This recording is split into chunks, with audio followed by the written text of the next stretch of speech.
inflação acelera em fevereiro, puxada pela educação. Segundo o Diese, cesta básica cai em 13 das 17 capitais pesquisadas em fevereiro. E você vai ver também. Governo anuncia que repasse federal para merenda escolar será reajustado em até 39%. Marcos Troirro deixa a presidência do Banco dos BRICS e abre caminho para Dilma Rousseff assumir. Xi Jinping é reeleito para terceiro mandato como presidente da China.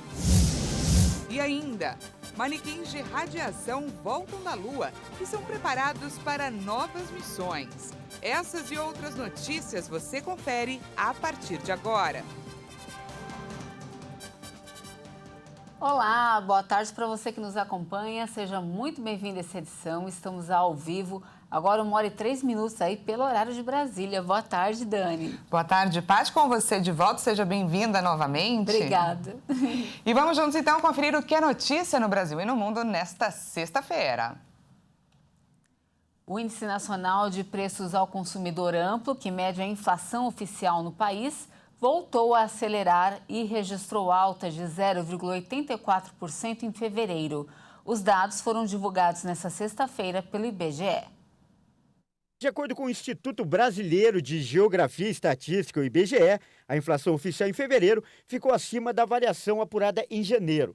A alta ficou em 0,84%, o que representa um aumento de 0,31 ponto percentual com relação ao mês anterior. Nos últimos 12 meses, o índice acumula aumento de 5,60%. O número ficou abaixo dos 5,77% registrados nos 12 meses anteriores, mas acima da meta de inflação para 2023, estabelecida pelo Conselho Monetário Internacional, que é de 3,25%. E vale lembrar que a prévia da inflação do mês, divulgada em 24 de fevereiro, projetava também um avanço, porém menor, de 0,76% nos preços no mês. Essa alta de fevereiro foi puxada principalmente pelos gastos com educação, que tiveram um aumento de 6,28%, o que reflete os reajustes de mensalidades praticados no início do ano. 8 dos 9 grupos de produtos e serviços pesquisados tiveram alta em fevereiro. Depois da educação, os maiores impactos na taxa foram com saúde e cuidados pessoais e habitação, que contribuíram com cerca de 0,16 e 0,13 pontos percentuais. Os grupos dos transportes e alimentação e bebidas tiveram variações menores que as altas do mês anterior. Artigos de residência e comunicações registraram variações de 0,11% e 0,98%, respectivamente. Já o setor de vestuário apresentou queda e desaceleração pelo segundo mês seguido. E o preço médio da cesta básica caiu em algumas capitais do país no mês de fevereiro. O levantamento do Diese apontou São Paulo com um conjunto mais caro e Aracaju com o mais barato. Vamos conferir. De acordo com um levantamento do Departamento Intersindical de Estatísticas e Estudos Socioeconômicos, o Diese, o preço da cesta básica caiu em 13 das 17 capitais pesquisadas em fevereiro. Na comparação com o mês anterior, as maiores quedas ocorreram em Belo Horizonte, Rio de Janeiro, Campo Grande, Curitiba e Vitória. Já nas capitais Belém, Natal, Salvador e João Pessoa, os preços subiram quase 1% quando comparado com janeiro. A cesta básica mais cara foi encontrada em São Paulo, que chegou a custar R$ 769,38, seguida pela de Florianópolis, do Rio de Janeiro e de Porto Alegre.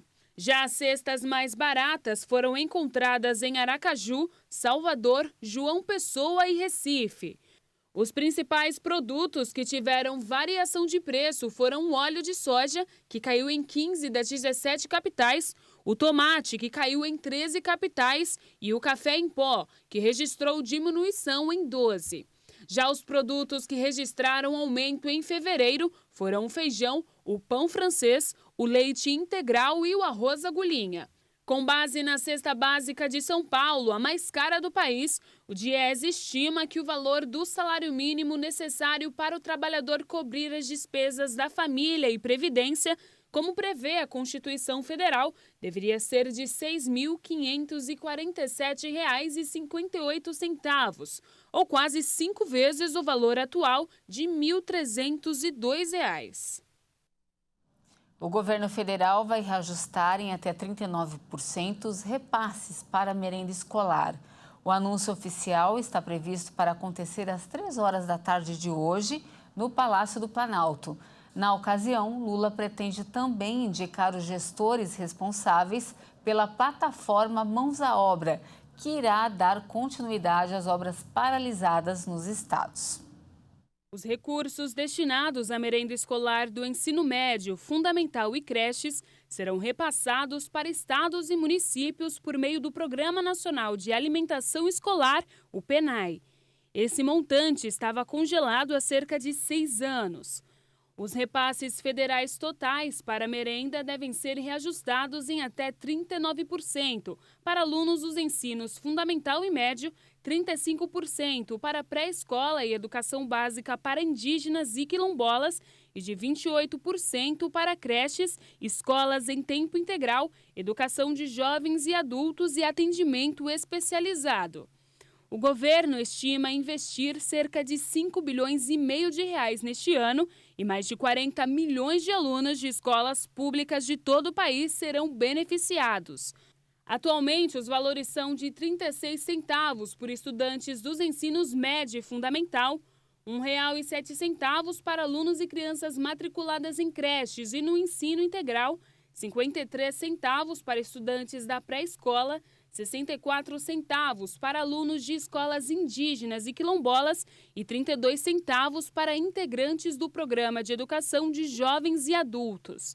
O novo reajuste deve ser divulgado oficialmente pelo presidente Luiz Inácio Lula da Silva em uma cerimônia nesta sexta-feira no Palácio do Planalto.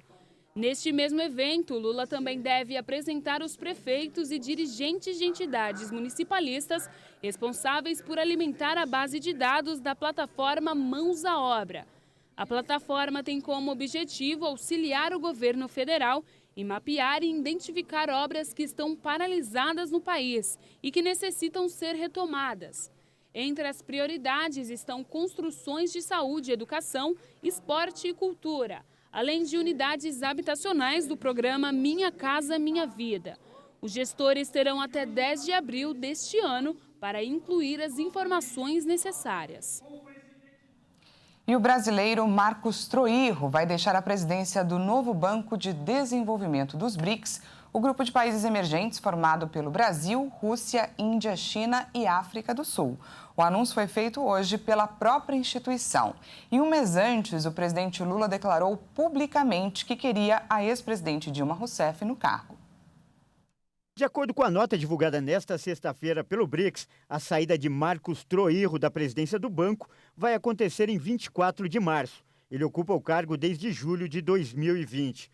O movimento ocorre após o presidente Luiz Inácio Lula da Silva defender publicamente que a ex-presidente Dilma Rousseff assumisse o comando da instituição, apelidada de Banco dos BRICS. O BRICS é um agrupamento econômico composto pelo Brasil, Rússia, Índia, China e África do Sul e tem sede em Xangai. Agora, a Assembleia de Governadores do novo Banco de Desenvolvimento elegerá um novo presidente, que será indicado pelo Brasil, já que o mandato é rotativo entre os países e o atual termina em 6 de julho de 2025. O Banco dos BRICS apoia e financia projetos públicos e privados através de empréstimos, garantias e participações acionárias, entre outros modelos de negócios.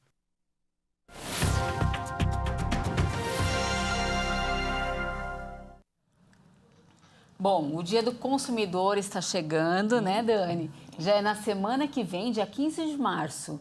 Conhecida como a Black Friday do primeiro semestre, apesar de ser uma chance de conseguir descontos e agradar clientes, a data surgiu, na verdade, para proteger os direitos do consumidor, quando então o presidente dos Estados Unidos, John Kennedy, fez um discurso que levou à construção de leis em benefício do consumo, né, Dani?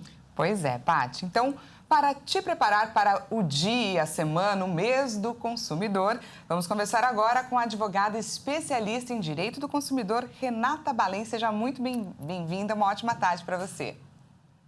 Obrigada, é um prazer estar com vocês e com quem está nos assistindo. Prazer é todo nosso. Doutora, fala pra gente quais são os direitos básicos do consumidor.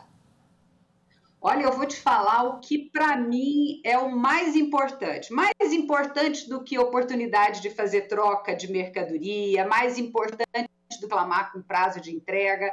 O princípio básico da nossa legislação consumidista é o direito à informação.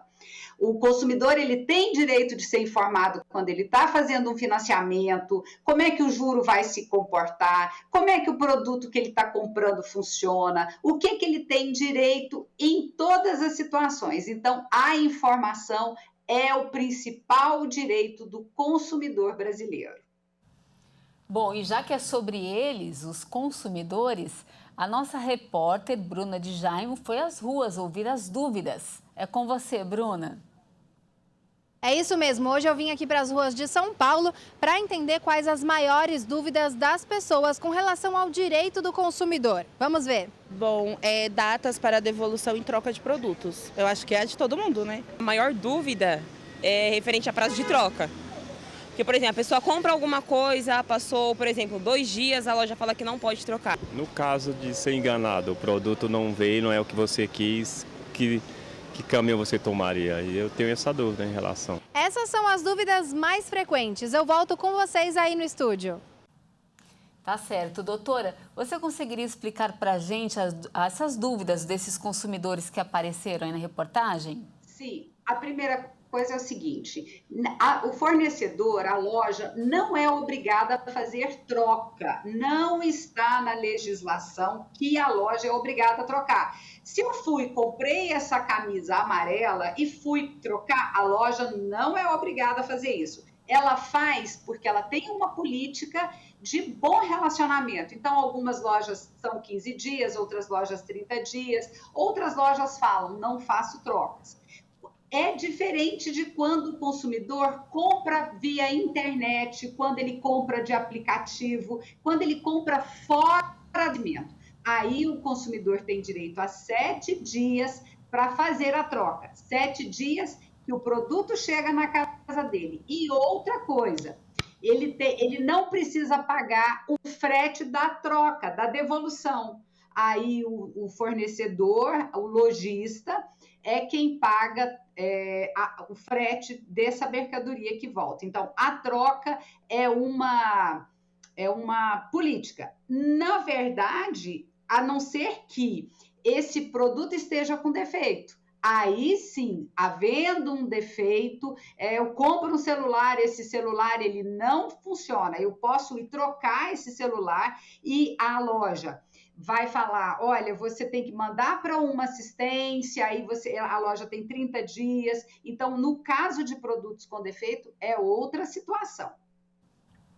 E esse é um período, né, doutora, de muita oportunidade. Promoção, cupom, frete grátis. Eu gostaria que você pontuasse para a gente, para os consumidores, quais os cuidados. Traz para a gente dicas de como evitar aqueles famosos golpes. Mas aí, consumidor, você fique muito atento, porque até a gente que fica atento demais, a gente cai em golpe. Hoje a gente está vendo golpe do Pix, golpe de aplicativo de relacionamento, golpe de todas as formas. O consumidor tem que fazer o seguinte, ele nunca vai acessar a loja virtual se essa loja ela manda para ele. Ele sempre faz um caminho mais difícil, ele vai por um buscador na internet, mas ele acessa por um site que ele mesmo buscou, porque às vezes a loja ou qualquer outro fornecedor envia para o consumidor um link e esse link está corrompido. Depois, ele sempre vai ter atenção se do lado da página da internet, se existe ali um cadeado, se esse site é seguro ou não. Eu falo que o consumidor ele tem que, antes de fazer a compra, antes de fazer o pagamento, municiar, verificar se a loja tem um chat, se tem um telefone, se ele pode entrar em contato com o chat ou com o telefone e nunca fazer nada precipitadamente. O que muita gente fez nesse período de pandemia, nesse período de usar de forma exagerada a internet, principalmente para compras. Tá certo, doutora. Muito obrigada pelas suas informações, foram muito esclarecedoras. Nós conversamos com a Renata Balém, que é advogada especialista em direito do consumidor. Até uma próxima, doutora. Muito obrigada, eu agradeço a vocês e desejo a todos um bom consumo. Obrigada. Muito obrigada. Aliás, né, Paty, é muito difícil encontrar pessoas que nunca tenham tido problemas com alguma compra, com algum serviço, não é? Com certeza, é verdade. Com relação às insatisfações, o Procon de São Paulo nos enviou uma nota hoje, informando que em 2021 foram registrados 896.222 atendimentos. E desse total, 796.145 foram notificações às empresas, 30% a mais do que no ano de 2020. Isso mostra que os brasileiros estão, enfim, praticando o registro da insatisfação e do mau atendimento. Pois é, e a gente vai deixar aqui um recado para você. Se você precisar reclamar, registrar alguma reclamação, acesse o site do Procon, procon.sp.gov.br, ou vá até um dos postos próprios da Fundação Procon São Paulo, que estão localizados aqui nos Poupa-Tempos. Então, tá aqui, deixe seu registro, não deixe de reclamar. Fica a dica, né, Dani? Fica a dica. E olha, nós vamos para um rápido intervalo. Veja a seguir. Xi Jinping é reeleito para terceiro mandato como presidente da China. E ainda, manequins de radiação voltam da Lua e são preparados para novas missões. Nós voltamos já, não perca.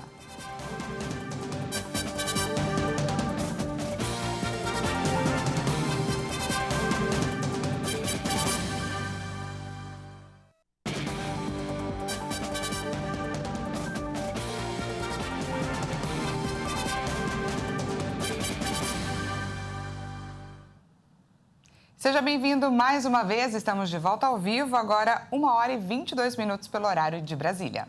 E voltamos com os destaques internacionais. Quase 3 mil membros do parlamento elegeram Xi Jinping em uma votação unânime. O parlamentar reforçou assim o seu domínio como o líder mais poderoso da China. Quase 3 mil membros do Parlamento da China votaram unanimemente para Xi Jinping em uma eleição onde não havia outro candidato. Com 69 anos, este é o seu terceiro mandato de 5 anos como presidente da China. Ele também foi nomeado comandante por unanimidade dos 2 milhões de membros do Exército Popular de Libertação, uma força que recebe ordens do partido e não do país. Xi Jinping enfrenta a crise com os Estados Unidos e Taiwan e também é criticado por estar envolvido em acusações de violações dos direitos humanos e, principalmente, por não se opor à Rússia na guerra com a Ucrânia. E o ex-presidente do Peru, Pedro Castillo, detido desde dezembro por acusações de rebelião e de tentativa de autogolpe de Estado, teve a prisão preventiva ampliada de 18 para 36 meses. O ex-presidente já cumpre pena de 18 meses de reclusão e deve permanecer atrás das grades até dezembro de 2025, acusado dos crimes pelos quais é investigado pelo Ministério Público. Pelo Twitter, a justiça peruana ainda afirmou que Castillo é o suposto líder de uma organização criminosa por delitos cometidos nos Ministérios dos Transportes, Habitação, Construção e Saneamento. A sentença contra Castillo foi proferida pelo juiz Juan Carlos Checkley durante uma audiência virtual transmitida pelo canal de TV do Sistema Judicial peruano. O ex-presidente, que participou da audiência, afirmou que vai apelar da decisão. A imprensa estatal da Coreia do Norte informou que o chefe de Estado, Kim Jong-un, pretende intensificar manobras de guerra real já nos próximos dias. A Coreia do Norte se prepara para potencializar os ensaios militares. Imagens divulgadas pela KCNA mostram que ao menos 6 mísseis balísticos foram disparados por Pyongyang no mar na última quinta-feira. Nas fotos, é possível ver que Kim Jong-un acompanha os lançamentos ao lado da filha e de oficiais do exército. A imprensa estatal também informou que, durante a inspeção, o líder afirmou aos soldados que eles deveriam se preparar para 2 missões estratégicas. A primeira, dissuadir a guerra, e a segunda, tomar a iniciativa na guerra. Os testes norte-coreanos aconteceram antes do início, na próxima segunda-feira, dos maiores exercícios militares conjuntos em 5 anos entre Coreia do Sul e Estados Unidos. A relação entre as duas Coreias vive um dos momentos mais tensos em décadas. O Norte intensifica os testes de armas proibidas e o Sul multiplica as manobras militares com o exército americano. Pyongyang afirma que seus programas de armas nucleares e mísseis são para a autodefesa e vê os exercícios militares de Seul e de seu aliado americano como testes para uma futura invasão. E após retornarem de uma missão espacial pela Lua, os manequins de radiação agora são preparados na Alemanha para novas viagens. É isso aí. Os bonecos fazem parte de um estudo que analisa o impacto da radiação nos astronautas. Vamos acompanhar. Missão cumprida. De volta à Terra depois de uma viagem pela Lua a bordo da nave Orion, os manequins de radiação Helga e Zohar vão passar por análises minuciosas nos próximos meses. O Centro Aeroespacial da Alemanha providenciará imagens tridimensionais da radiação a que os bonecos foram expostos durante a missão espacial. O estudo tem o objetivo de desenvolver melhor proteção aos astronautas, em especial para as mulheres, cujos números na profissão crescem, mas sobre quem há menos informação disponível.